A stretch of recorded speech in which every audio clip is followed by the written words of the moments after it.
The big thing that they was getting off in this movie, they letting you know, we do not want another black messiah.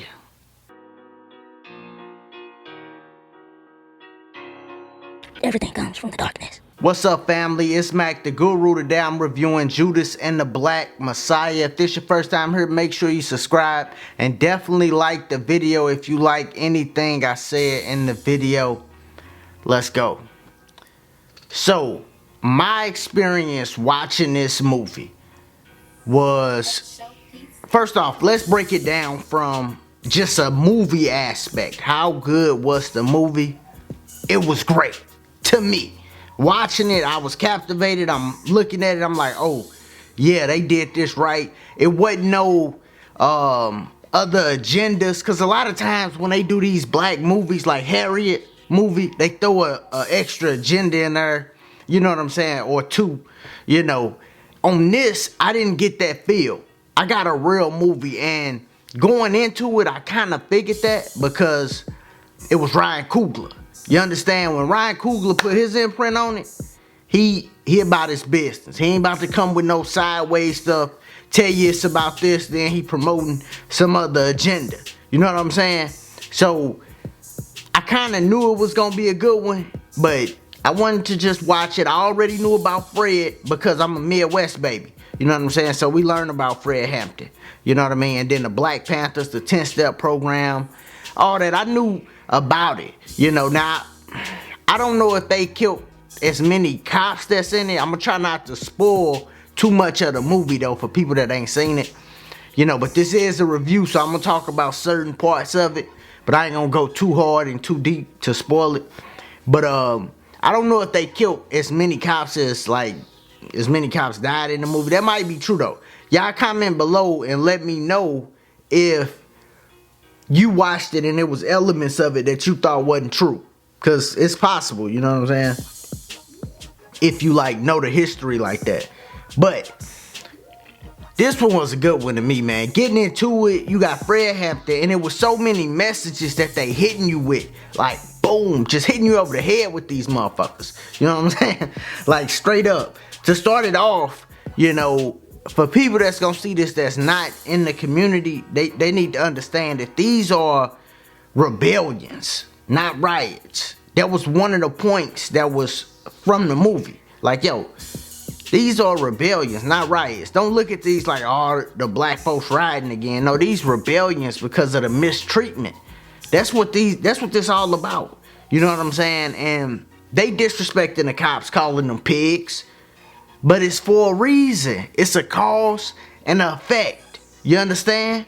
It's not like they just woke up one day, oh yeah, we're gonna disrespect the cops, start calling them pigs and telling them to leave our community. That ain't how it happened. The cops is like mistreating people. That's why we at this point. You know what I'm saying? And been at this point for a minute. But that's common, or it should be. The big thing that they was getting off in this movie, they letting you know, we do not want another black messiah. That was the big thing. Like, hey, we can't have another Martin Luther King, we can't have another Malcolm X, and it hasn't been. Not because, you know, brothers is just, you know, fearful and all that shit, no. But they deliberately put, and I'm gonna get on the dude, what's his name? O'Neal. I'm gonna have to find his name. The actual guy. I'm gonna talk filthy when I start talking about him. So y'all might as well turn it off, because I'm gonna straight talk filthy when I talk about this dude. O'Neal, William O'Neal. I'm gonna talk filthy when I talk about him. But I ain't there yet. But they letting you know, yo, we don't want another messiah. We fear this worse than the Russians, worse than the Chinese. This what we fear worse than the Ku Klux Klan. The Ku Klux Klan is a terrorist group in America. They keep trying to compare these two. Remember, it's a cause and it's an effect. You understand? On top of the fact, the Black Panther Party wasn't just running around doing senseless killings. Now, they did change a lot in America. These gun laws and all that, Black Panthers. You understand? Because when black people start having guns, protecting themselves in the community, that's when stuff became an issue with the gun laws. Straight up, just look it up. That's when, oh no guns, people can't have guns. That's when all that started, because of the black people in the community. But, you know, these are two different things. The Ku Klux Klan, Black Panther Party, not even on the same playing field, because these people is trying to help their people. These people just out here causing chaos. You know what I'm saying? They just out here hurting people. They out here, they goal is to hurt people. They goal is to help people, to break it down. Look at how hard they worked. They studied, they worked. They was in like a building with no paint type shit. Just horrible. Then when he go to jail, he come back, they done painted it up, did it. You know, all at the age of 21. Fred that dude, man. Fred that dude. For real. For him doing all this that early. When people start organizing, the discipline they had, and the discipline the Crowns had, all these people back then they had discipline. But you gotta remember what came after this. Cause the goal is still to stop the Black Messiah from rising. That's the goal. The main purpose of that, like, the FBI or America, stop the Black Messiah from rising. So what happened after the Black Panthers? What was a big thing that devastated the community? Crack. Right after that, look, we're gonna destroy all these. The organization, the discipline left when the crack came in. You know what I'm saying? So that's what came next. After all this, we made sure, because after Martin Luther King and Malcolm X, we know shit wrong. Everybody trying to rise up. All places, it's just like people rising up. They put all that out. They handled all that. And then, you know, in come the crack. And they also letting you know how he died. That the officers work with these white supremacist groups all the time. Hence why we got issues like the Capitol. Like, yo, how they get through? Why wasn't more people? Come on, man. They all on the same, some of them on the same team. I ain't gonna say they all, but some of them on the same team. Another thing I gotta touch on. This was one of the most powerful scenes from the movie. The Roy Mitchell scene when he talking to the FBI, his boss. I don't know if it was Hoover or who it was, but he say, yo, think about your daughter right now. He say, think about your daughter. That's who you need to think about. Because if Fred Hampton successful, dude, buddy only 21, good old Fred, Chi-Town, West Side, but he only 21. He like, think about your daughter. You know, he talking to the dude Roy Mitchell. He like, think about your daughter. What you gonna say when she come home with a Negro?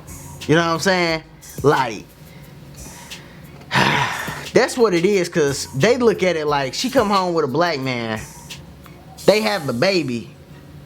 Damn, my daughter just had a black baby. That's how they look at it.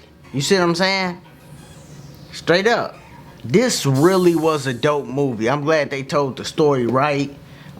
Fred going to jail for nothing. He only 21. They send him to jail. He go to jail for nothing. He come back out. Things is still pushing. Things is still moving. He about to go to jail again. They assassinate him. Like literally. Go up, assassinate him. Now, let's get to this bitch ass nigga, William O'Neal.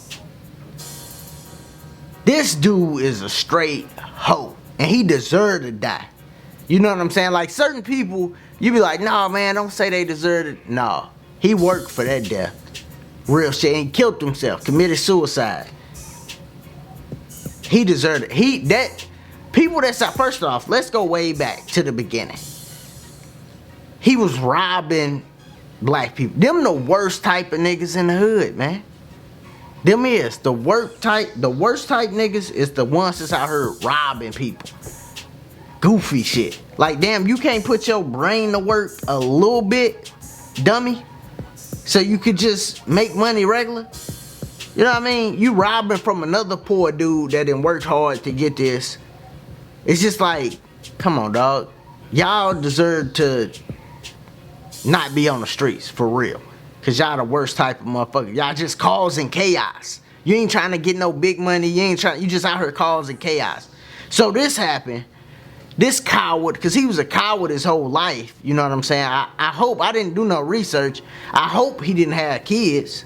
You know what I'm saying? This is me, cause the bloodline just should end with him. Me, personally. I know it might sound harsh as shit, but that's how I think. Like, the bloodline should just end with this dude, William O'Neal, and I hope it did. But, I know they was asking him, what would your kids think? He killed himself a day after that or whatever. But, you know, he get caught. This coward get caught and becomes an FBI informant. Just like that. You know what I'm saying? They get him. Now, how they did the movie was dope. Because, you know, they add little stuff in. But at the end, when they give him his bash back, like, bitch ass dude. And he had to, see, he a coward. But he start thinking, yeah, the FBI, we cool. Y'all not cool. They just using you. Goofy. And when they want to let you know that, hey, you ain't shit, every time. That dude, Roy Mitchell, let him know, hey, you ain't shit. Like, dude, I can send you to prison right now. What you gonna do? You gonna keep doing what I tell you to do. Every time. You know what I'm saying? And it was just like, dude, this dude a coward. And after Fred left, after Fred died, was murdered, this dude was still around. They ain't just go all off into that, but this dude was still around. You know what I'm saying? And causing chaos. This was a great story to be told. They did a phenomenal job. All the actors did good too. You know what I'm saying? I know the brother ain't from America, but he did good to me. You know what I'm saying? And all of them did good. The actors was phenomenal. This the question. Which one do you want to see next? Ryan Coogler gotta do it. If we gonna get one, I want Ryan Coogler to be the producer. Don't get no, you know, these other producers that's gonna throw their other agenda in it. You know what I'm saying? But which one do y'all want to see next? Who do you want to see? You know what I mean? Like, what icon? For me, I don't even got the book. It's in my the other spot. But for me, I might, hold on. For me, this is what I want to see next. Boom. Booker T. Washington. You know what I'm saying? Like, Booker T was a cold dude. You know, people think he wasn't. No, Booker T was a cold dude. You just got to get into the history of him. You know what I'm saying? It's up from slavery. So he remember, you know, old people that shit was happy with slavery and all this shit. You know, but that's what I want to see next. Booker T. Washington. I think that'd be cold. If the right director do it, if Ryan Coogler produce it, that'd be cold. Cold. You know what I'm saying? Ryan Coogler, holla at me, man. You know what I'm saying? I could, you know, I can shoot some shit or something. You know what I'm saying? But yeah, let me know what y'all thought about the movie. If you thought it was good, if you hated it. You know what I'm saying? If you thought it wasn't accurate, let me know them parts too. But I liked it. You know what I'm saying? I thought it was dope. You know, Ryan Coogler, all the actors, y'all did that thing, man. Still here, make sure you subscribe, like the video. Y'all be easy, be safe. Peace.